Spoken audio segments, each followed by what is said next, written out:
Divine stories में आपका स्वागत है। आज हम रावण की कहानी जानेंगे, वही रावण जिसे हम रामायण के खलनायक के रूप में जानते हैं। लेकिन क्या आप जानते हैं कि रावण का जन्म कैसे हुआ, उसके माता पिता कौन थे और कैसे वो एक महान विद्वान से राक्षस बन गया। चलिए शुरू करते हैं इस रोचक कहानी को। बहुत पहले विश्रवा नाम के एक महान ऋषि थे। वे ब्रह्मा जी के पुत्र थे और अपनी तपस्या और ज्ञान के लिए प्रसिद्ध थे। विश्रवा ऋषि की पहली पत्नी इल्विदा थी, जिनसे उन्हें कुबेर नाम का पुत्र हुआ। कुबेर धन के देवता बने और लंका के राजा। लेकिन कहानी यहीं खत्म नहीं होती।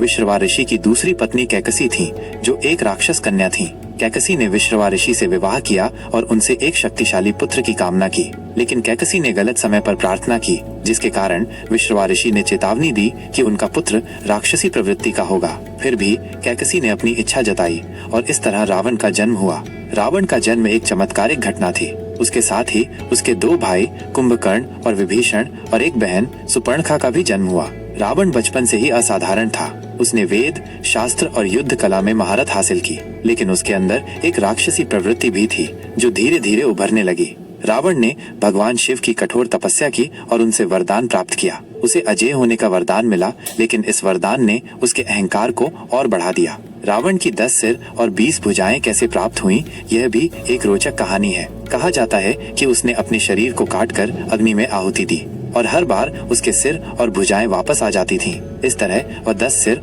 और 20 भुजाओं वाला बन गया।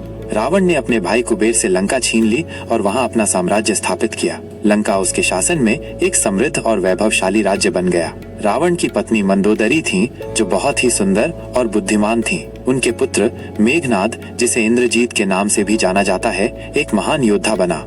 लेकिन रावण का अहंकार उसके पतन का कारण बना। उसने अपनी शक्तियों का दुरुपयोग करना शुरू कर दिया और देवताओं, ऋषियों और मनुष्यों को परेशान करने लगा। उसका अहंकार इतना बढ़ गया कि उसने भगवान विष्णु के अवतार श्री राम की पत्नी सीता का हरण कर लिया। सीता हरण के बाद राम और रावण के बीच भयंकर युद्ध हुआ। रावण ने अपनी पूरी शक्ति से युद्ध लड़ा, लेकिन उसका अहंकार उसके पतन का कारण बना। राम ने रावण का वध किया और इस तरह रावण की कहानी का अंत हुआ।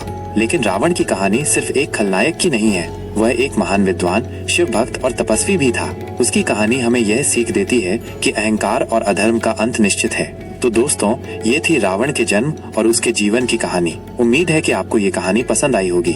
अगर आपको पौराणिक कथाएं पसंद हैं, तो हमारे चैनल को सब्सक्राइब करें और इस वीडियो को लाइक और शेयर करें। हम आपके लिए ऐसी ही रोचक कहानियां लेकर आते रहेंगे। तब तक के लिए नमस्कार।